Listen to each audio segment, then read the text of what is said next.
Chers amis, chers abonnés, bonjour. Aujourd'hui, on parle de l'insécurité affective. Alors l'insécurité affective, c'est quoi? Alors ce sont des personnes qui sont habitées quasi constamment par une crainte. La crainte que les choses vont mal se passer. Ils n'ont pas confiance en l'avenir, ils n'ont pas confiance en ce qui va advenir. Ils sont dans l'insécurité. Alors cette peur qu'ils ont, qui est une peur permanente, c'est un véritable fardeau. C'est extrêmement invalidant dans leur quotidien. Le problème de l'insécurité affective, c'est que la personne, elle doute de tout. Si elle doute de tout, elle doute de l'autre et elle doute d'elle. Ou la personne doute d'elle et elle doute de l'autre. Ça veut dire quoi? Ça veut dire que, fondamentalement, quand il y a une histoire d'amour, parce qu'après tout, on va parler surtout de ça aujourd'hui, quand il y a une histoire d'amour, cette personne qui est dans l'insécurité affective, elle est toujours dans le doute des sentiments que peut lui porter l'autre. Alors, principalement, il y a souvent une non-reconnaissance que ces personnes puissent être aimées par l'autre. C'est pas possible. Ça va pas durer. C'est pas possible, c'est trop beau, c'est pas normal. Qu'est-ce qui se passe? Il veut mon pognon, il veut ceci, il veut cela, une fois qu'il aura eu, il va me jeter, ainsi de suite. Tout est vu de manière extrêmement péjorative. Ce n'est pas possible que quelqu'un l'aime. Ce n'est pas possible. Ou du moins, c'est une source d'intrigue, et si c'est une source d'intrigue, eh bien effectivement, il faut trouver une alternative. Donc il faut trouver une raison à ça. Eh bien, il n'y en a pas, mais le problème, c'est qu'eux, ils en cherchent. Parce qu'on peut être aimé pour ce que l'on est, tout simplement. Mais celui qui est dans l'insécurité affective, pour lui, il y a forcément une raison. Il y a forcément une raison qui va expliquer pourquoi elle est aimée par telle ou telle personne. Alors que des raisons, il y en a probablement, de toute manière. Voilà, toutes les relations amoureuses reposent forcément sur des raisons, mais fondamentalement, elles ne sont pas explicites. Voilà. Alors que la personne qui est dans l'insécurité affective, c'est tout juste si elle ne fera pas effectivement une demande du « alors vas-y, explique-moi de manière très posée pourquoi tu m'aimes ». Voilà. Et l'autre ne sachant pas forcément répondre à cette question-là, eh bien effectivement ça va accroître l'angoisse de la personne qui est dans l'insécurité affective. Alors cette personne, elle finit même par douter d'ailleurs de ses propres sentiments. C'est-à-dire que même quand elle est un petit peu emballée affectivement parlant, elle va finir par en douter. Mais est-ce que je l'aime vraiment? Est-ce que c'est pas ceci? Est-ce que c'est normal? Voilà, elle se pose tellement de questions que finalement elle vient un peu gripper tout le système, et là où à la limite les histoires d'amour, quand tout va bien et tout est fluide, déjà c'est rare, mais quand tout va bien et tout est fluide, il ne faut surtout pas se poser de questions. Et le problème des personnes qui sont dans l'insécurité affective, elles se posent des questions, là où il n'y a pas lieu de s'en poser. Moi j'ai toujours tendance à dire à mes patients, ou du moins à qui veut bien m'entendre, que les questions on s'en pose quand ça va pas, quand il y a un hiatus, pas quand tout va bien. Facile à dire, quand on n'est pas engagé dans cette problématique-là. Quelqu'un qui effectivement est dans cette insécurité-là se pose énormément de questions. Malheureusement, beaucoup de questions qu'il n'énonce pas, donc il ne dégage pas sa réflexion et elle tourne en boucle, et plus elle tourne en boucle, plus elle se renforce. C'est le mécanisme de la pensée qui tourne en boucle, autrement dit de la pensée obsessionnelle. Fondamentalement derrière tout ça, chez ces personnes-là, il y a un trouble de confiance absolument considérable. Alors elles n'ont pas demandé à se réveiller un matin et avoir un trouble de confiance. C'est quelque chose qui est beaucoup plus complexe que ça. C'est beaucoup plus insidieux, c'est beaucoup plus complexe, c'est beaucoup plus problématique que ça. L'origine de ça, c'est l'enfance.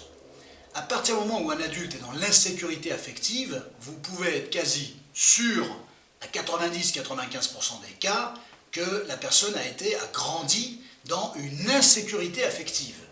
Qu'est-ce que ça veut dire? Ça veut dire qu'il s'est passé des choses assez complexes qui ont été très difficiles à gérer pour l'enfant. Parce que l'enfant, ce qu'il faut savoir, c'est qu'il subit.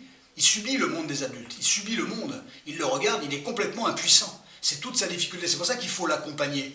Le parent, c'est un accompagnateur, les adultes, les éducateurs sont des accompagnateurs. On accompagne un enfant, on lui explique, on lui demande de donner son point de vue, voilà pourquoi absolument le plus rapidement possible, il faut que quelqu'un s'exprime. Voilà, que ce soit un enfant, l'enfant le plus jeune possible, voire l'adulte, peu importe, il faut qu'on s'exprime. On a besoin de s'exprimer, nous sommes des êtres de parole, je vous l'ai dit tout à l'heure. Voilà, si on ne s'exprime pas, ça se gangrène, ça tourne en boucle là-haut, et puis effectivement, ça renforce les angoisses et tout ce qui s'ensuit. Donc si l'enfant qui subit complètement son monde extérieur se pose mille et une questions, n'est pas rassuré par les événements, n'est pas rassuré par les personnes, n'a pas la protection dont il a besoin, n'a pas la proximité des parents dont il a besoin, n'a pas les démonstrations affectives dont il a besoin, n'a pas la considération dont il a besoin, n'a pas la communication dont il a besoin, n'a pas l'accompagnement dont il a besoin, effectivement, il va grandir dans l'insécurité affective. Il est déjà dans le doute de sa propre valeur et de la manière dont on va l'aimer. Donc c'est pas difficile d'imaginer, d'envisager que 20 ans après, 30 ans après, il soit dans des questionnements qui soient absolument identiques. Voilà. Il suffit d'ailleurs que cette personne-là ait rencontré aussi des ruptures, parce qu'en général, vous pensez bien que ces personnes-là, comme elles sont quasi sûres à l'avance que les choses ne vont pas fonctionner, elles influencent un petit peu le comportement d'un couple et de la relation, et en général, bien souvent, malheureusement, mais logiquement, les choses tournent mal. Donc plus elles sont traumatisées par des relations d'amour,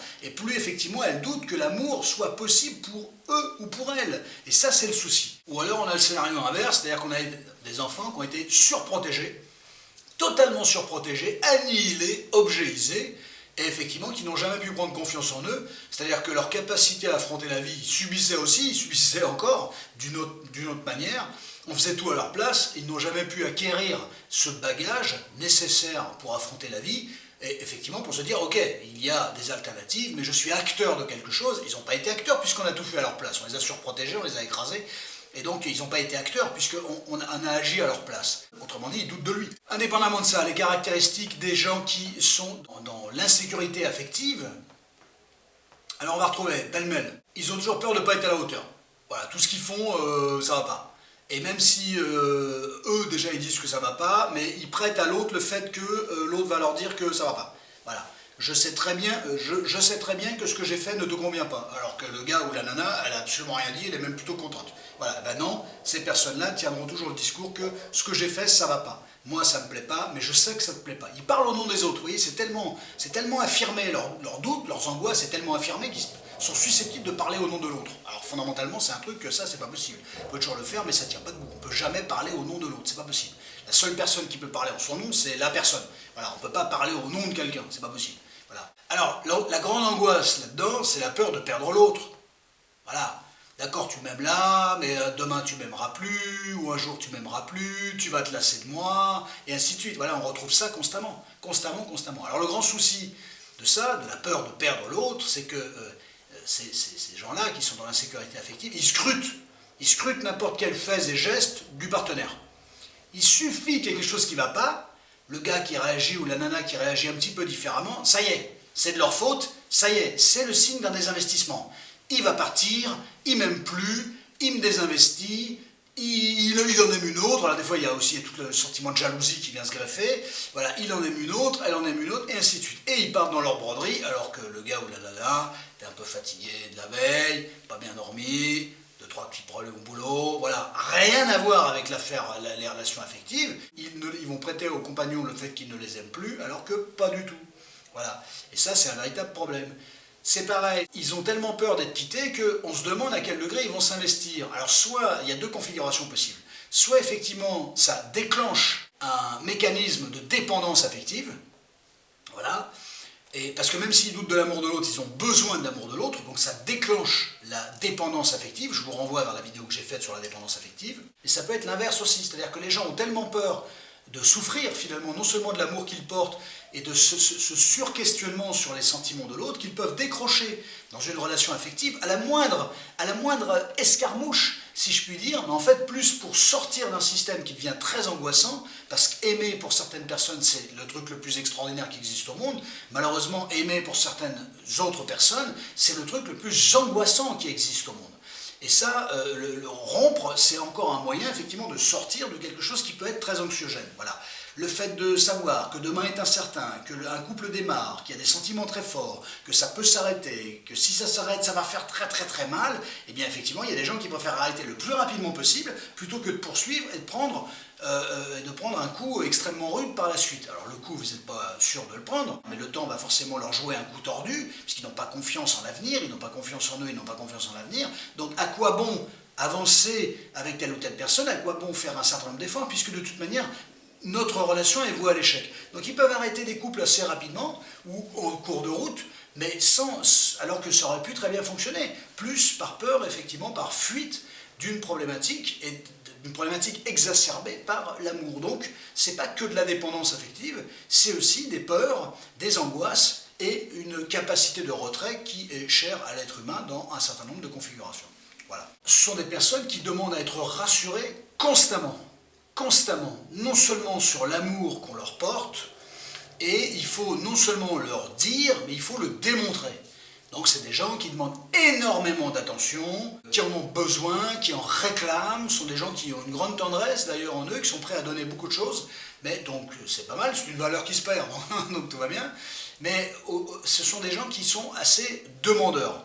Donc si vous avez la personnalité qui s'y prête, voilà, et que vous avez un sens du don affectif, tout va bien, mais pour des gens qui sont un petit peu froids, un petit peu distants, qui ne sont pas les gens les plus démonstratifs, les plus tendres, les plus câlins, il va très rapidement y avoir des problèmes parce que cette distance, ces caractéristiques d'être un petit peu plus froid que d'autres, on n'est pas tous sur le même pied d'égalité dans notre capacité à donner, à montrer qu'on aime et à donner de l'amour à l'autre, et bien très vite, une certaine distance, une certaine froideur va être assimilée à un désamour. C'est le légendaire problème. Et à chaque fois, la personne qui est dans l'insécurité affective renvoie à l'autre que tu m'aimes pas, t'es pas tendre, t'es pas câlin, t'es pas ceci, t'es pas cela. Si l'autre se prend cette espèce de forme de reproche constant dans la tête, façon de parler, il peut finir effectivement par décrocher parce qu'il en a ras-le-bol de s'entendre dire qu'il y a quelque chose qui ne va pas. C'est logique, légitime, et en tout cas voilà le sens que ça peut avoir. Ce sont des gens qui en règle générale ont peur de la solitude parce que la solitude ils l'ont toujours plus ou moins connue,